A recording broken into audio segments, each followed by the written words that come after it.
다 함께 사도신경으로 우리의 신앙을 하나님께 고백드리겠습니다. 나는 전능하신 아버지 하나님, 천지의 창조주를 믿습니다. 나는 그의 유일하신 아들 우리 주 예수 그리스도를 믿습니다.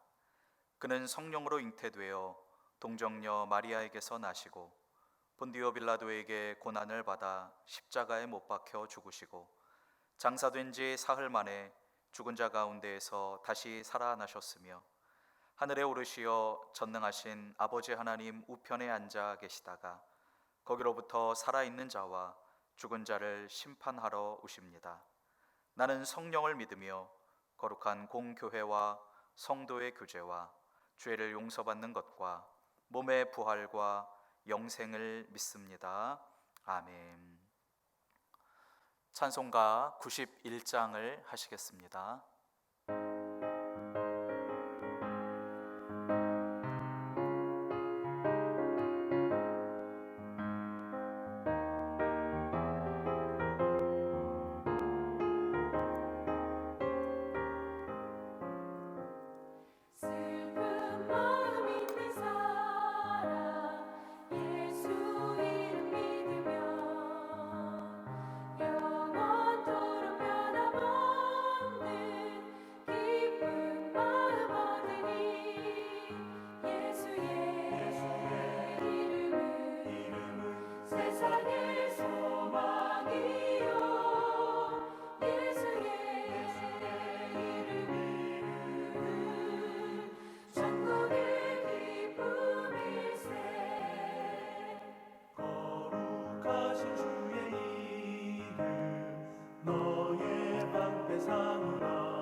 하나님의 말씀은 요한복음 1장 29절입니다.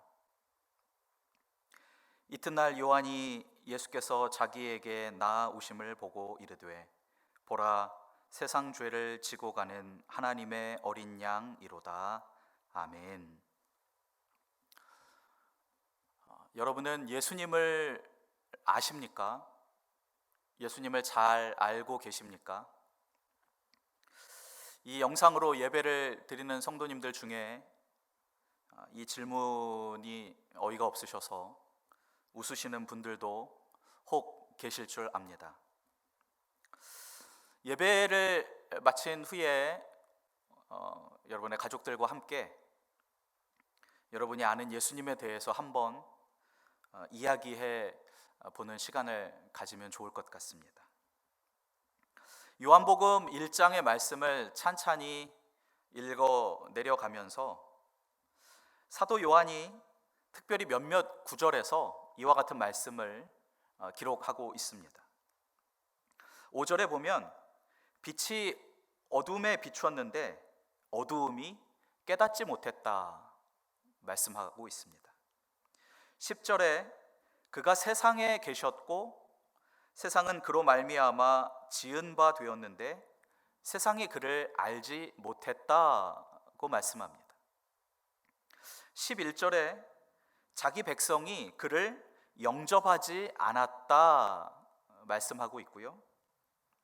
26절 말씀에 나는 물로 세례를 베풀거니와 너희 가운데 너희가 알지 못하는 한 사람이 섰다라고 말씀하고 있습니다. 세례 요한이 분명히 말하고 있습니다. 너희들이 모르는 한 사람이 너희 가운데 있다라고 말입니다. 저의 첫 질문은 세례 요한의 이 말에서부터 시작되었습니다. 그렇다면 우리는 예수님을 알고 있는가? 예수님을 영접했는가? 예수님이 우리 가운데 있다는 것을 우리는 항상 깨닫고 있는가? 어쩌면 세례 요한의 이 말이 오늘 나에게 그리고 우리 공동체에 던져진 묵직한 사실은 아닐까라는 것을 깊이 고민해 보았습니다. 복음이 무엇입니까? 복음은 예수님이 누구신지, 그분이 이 세상에 오셔서 무엇을 하셨는지 널리 알리는 좋은 소식이요, 기쁜 소식입니다. 사랑하는 성도 여러분, 오늘 말씀을 나누면서 복음의 좋은 소식을 다시 한번 여러분 안에 정리하고 고백하고 붙드는 시간이 되실 수 있기를 바랍니다. 사도 요한은 요한복음 1장을 시작하면서 예수님이 누구신지, 그분의 정체가 무엇인지 독자들에게 설명하기 위해서 예수님을 다양한 표현으로 사용하고 있습니다. 예수님은 말씀이시다. 예수님은 하나님이시다. 예수님은 생명이시다. 예수님은 빛이시다. 예수님은 아버지의 독생자시다. 예수님은 성령으로 세례를 베푸는 이시다. 예수님은 하나님의 아들이시다. 예수님은 메시아이시다. 예수님은 이스라엘의 왕이시다. 예수님은 사람의 아들, 인자이시다.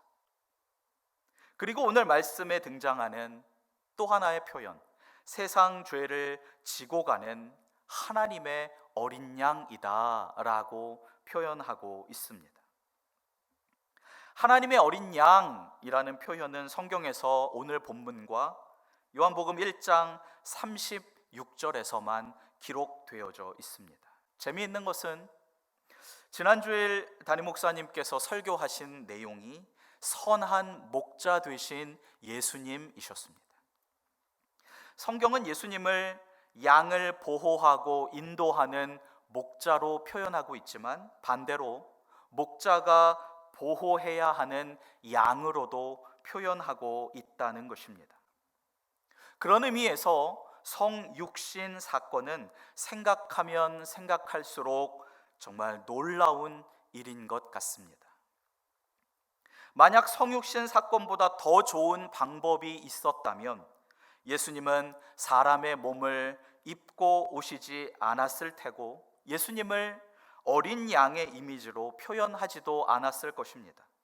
하지만 하나님이신 예수님이 인간이 되셔야만, 즉 목자 되신 예수님이 어린 양이 되셔야만 온전한 구원을 이루실 수 있다는 이 진리가, 이 사실이 우리에게는 얼마나 큰 은혜가 되는지 모릅니다. 그렇다면 왜 사도 요한은 예수님을 어린 양이라고 표현했을까요? 구약 성경 속에 세 군데의 말씀을 함께 나누면서 그 의미를 살펴보고자 합니다. 첫 번째는 출애굽기 12장의 말씀입니다. 사도 요한이 하나님의 어린 양이라고 표현한 것은 유월절 어린 양에 관해 말씀하고 있는 출애굽기 12장과 연결이 됩니다. 애굽의 10번째 재앙이 있던 밤 문설주에 어린 양의 피를 발랐던 집에는 죽음의 사자가 넘어갔던 것을 기억합니다. 하나님의 구원을 경험했던 이스라엘 민족은 그때부터 진정한 새로운 역사가 시작된 것이죠. 새로운 삶을 시작할 수 있는 결정적인 계기가 된 사건입니다. 그렇다면 우리가 옛사람을 버리고 새 사람으로 거듭나게 된 첫 출발, 새로운 역사는 어디서부터 시작되었을까요? 바로 어린 양 예수의 대속의 죽으심을 통해서입니다. 어린 양 예수가 없이 우리는 새로운 피조물이 될 수 없고, 어린 양 예수를 떠난 우리는 그리스도인이라 불리울 수 없습니다. 결국 어린 양 예수를 떠난 우리의 존재 자체를 생각할 수 없다는 것입니다. 어린 양 예수의 그 피로 인하여 우리는 새로운 삶을 시작하게 되었고 하나님의 구원 역사를 경험하게 된 것이지요. 두 번째는 이사야 53장의 말씀입니다. 사도 요한이 보라 하나님의 어린 양이다 라고 말했을 때 그는 예수님을 이사야 53장에서 말하는 여호와의 고난받는 종으로 묘사하고 있다는 것입니다. 어린 양 예수는 우리를 위해 고난을 받으신 분입니다. 어린 양 예수는 양인 우리의 모든 고난을 이해하고 기꺼이 우리를 대신하여 그 고난을 감당하신 분이십니다. 이 세상에 오신 하나님의 아들 어린 양 예수는 우리의 고난에 대해 방관하거나 구경하는 분이 아니기에 우리는 100% 예수님을 신뢰할 수 있습니다. 100% 신뢰할 수 있는 대상이 우리 곁에 있다는 것은 우리에게 커다란 위로요 축복인 것입니다. 이와 관련하여 히브리서 2장 18절 말씀에 그가 시험을 받아 고난을 당하셨은즉 시험 받는 자들을 능히 도우실 수 있다라고 말씀하고 있습니다. 히브리서 4장 15절과 16절 말씀에서 예수님은 우리와 똑같이 시험을 받은 분이셔서 우리의 연약함을 누구보다도 동정하시고 함께 그 시험을 감당하는 분이심을 말씀하고 있습니다. 마지막으로 창세기 22장의 말씀입니다. 아브라함은 이삭을 희생시키러 가는 도중에 예물로 드릴 어린 양은 어디 있습니까? 라는 아들의 질문을 받았을 때 하나님 자신이 번제로 드릴 어린 양을 준비하실 거다라고 아들에게 대답합니다. 이후 그 이야기는 아브라함이 이삭 대신에 희생시키는 동물을 숫양이라는 다른 단어로 표현하고 있는데 이 본문에서 중요한 것은 하나님이 그 동물을 직접 마련하셨다라는 것입니다. 하나님께서 희생 제물을 몸소 마련하셨다라는 내용은 뒤이어서 아브라함이 그 장소를 여호와께서 준비하시리라는 여호와 이레의 이름을 붙임으로써 더욱 강조되고 있습니다. 이것이 바로 사도 요한이 예수님을 하나님의 어린 양이라고 부른 뜻이고 그 어린 양은 하나님께서 준비하신 것입니다. 이 어린 양은 하나님께로부터 온 어린 양이며 하나님께서 세상을 구원하시고자 우리에게 주신 어린 양인 것입니다. 하나님은 우리를 위해 앞서 모든 것을 예비하시고 모든 것을 준비하시고 우리를 구원해 주시는 사랑의 하나님이십니다. 이 세 가지의 말씀을 차례대로 정리해 보면 어린 양 예수를 통해 우리는 신분의 변화를 경험하고 새롭게 시작하였으며 우리의 고난을 대신 감당하시는 예수님을 경험하였고 이 모든 것을 하나님께서 직접 준비하시고 이루어 가심을 경험하게 되었습니다. 그리고 그분이 어린 양으로 우리에게 오신 이유는 우리의 죄를 없애기 위해서, 우리의 죄를 짊어지기 위해서입니다. 하나님의 어린 양이 십자가에 달려 높이 들릴 때 예수님은 세상 죄를 자신과 함께 높이 올려 제거하셨습니다. 하나님의 어린 양은 세상의 모든 악한 세력을 향해 승리하셨고 하나님의 어린 양은 친히 희생 제물이 되어서 우리의 죄를 사해 주셨습니다. 사랑하는 성도 여러분, 첫 질문으로 다시 돌아가 볼까요? 예수님을 아십니까? 라는 이 질문에 대해 여러분이 확실한 대답과 고백을 하시려면 최소한 하나님의 어린 양에 대해 오늘 함께 나눈 구약의 이 세 가지 말씀을 꼭 기억하시기 바랍니다.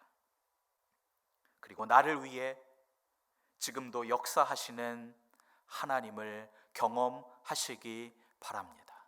하나님의 어린 양 예수 그리스도께서 세상 끝날까지 우리와 함께 하시고 우리의 죄를 용서해 주시고 우리의 고난을 함께 짊어지실 줄로 믿습니다. 이 은혜가 우리 사랑하는 모든 성도님들에게 함께 하시기를 주님의 이름으로 간절히 축원드립니다. 이 시간 함께 기도하실 때에 주신 말씀을 기억하시면서 하나님의 어린 양 예수 그리스도를 잘 알게 하옵소서. 하나님의 어린 양 예수 그리스도 안에 늘 거하며 승리하는 삶을 살게 하옵소서. 두 번째로 우리 교회의 환우들을 위해서 특별히 우리 이시연 청년, 우리 김영철 명예집사님, 이완식 성도님, 나승익 성도님, 그리고 그 외에 육신의 약함으로 인하여 치료받고 있는 모든 성도님들을 위해서 기도해 주시고 우리 필그림 교회를 위해서 기도해 주시기를 바랍니다. 마지막으로 코로나19가 속히 소멸되게 하시고 우리 모든 성도님들의 삶이 잘 회복되어질 수 있도록 인도해 달라고 이 기도의 제목을 가지고 우리 한음성으로 함께 기도하시겠습니다. 할렐루야. 아버지 하나님, 은혜와 사랑을 감사합니다. 하나님, 오늘 말씀을 함께 나누면서 우리는 정말 우리 안에 거하시는, 내 옆에 거하시는, 나와 함께 동행하시는 예수 그리스도, 하나님의 어린 양 예수 그리스도를 잘 알고 있는지를 우리가 다시 한번 깊이 기도하며 묵상하는 이 시간이 되어질 수 있도록 하나님 인도하여 주시옵소서. 하나님 아버지, 예수 그리스도 어린 양의 거룩한 보혈을 통하여서 우리가 새 삶을 시작하게 되었고 하나님의 은혜를 경험하게 되었는데 하나님 아버지, 그 은혜를 우리가 늘 간직하며 살아가게 하시고 우리의 고난을 짊어지시고 우리의 고난을 없이 하시는 그 예수 그리스도의 깊은 사랑을 우리가 온전히 경험할 수 있도록 인도하여 주시며 우리의 삶을 예비하시고 우리의 삶을 인도하시고 준비하시고 보호하시는 하나님의 놀라운 사랑을 우리가 매일 경험해 나아갈 수 있도록 하나님 인도하여 주옵소서. 하나님 아버지, 우리 필그림 교회의 아버지 환우들을 위하여 시간 기도합니다. 우리 이시연 청년을 위하여 기도합니다. 하나님께서 함께하여 주시고 깨끗하게 나음을 입을 수 있도록 하나님의 능력의 손길로 붙잡아 주시옵소서. 우리 김영철 명예 집사님, 나승익 성도님, 이완식 성도님, 또 그 외에 아버지 치료받고 있는 우리 필그림의 모든 환우들을 주께서 긍휼히 여겨주시고 은혜를 베풀어 주시고 치료의 손길로 하나님 인도하여 주셔서 하나님 깨끗하게 나음을 입고 육신의 건강함을 통하여서 하나님 앞에 영광 올려드리는 믿음의 삶을 살아가실 수 있도록 하나님 인도하여 주옵소서. 우리 필그림 교회를 축복하여 주시며 우리 교회가 하나님의 기쁨이 되는 교회가 되게 하시고 이 지역에 예수 그리스도의 사랑을 증거하며 빛과 소금의 사명을 감당하는 복된 교회가 되어질 수 있도록 하나님 인도하여 주시옵소서. 코로나19가 속히 소멸되게 하시고 우리 모든 성도님들 하나님 일상의 삶으로 아버지와 살아가기에 부족함이 없도록 하나님 인도하여 주시고 우리 대한민국을 지켜 보호하여 주시며 이 사회가 안정되어질 수 있도록 하나님 은혜와 긍휼을 베풀어 주시옵소서. 하나님의 은혜로 늘 살아가게 하시며 하나님의 인도하심 속에 늘 승리하는 축복의 삶을 살아갈 수 있도록 하나님 인도하여 주시옵소서. 연이어서 함께 기도하실 때에 여러분의 개인의 기도의 제목을 가지고 하나님께 간절히 기도드리겠습니다.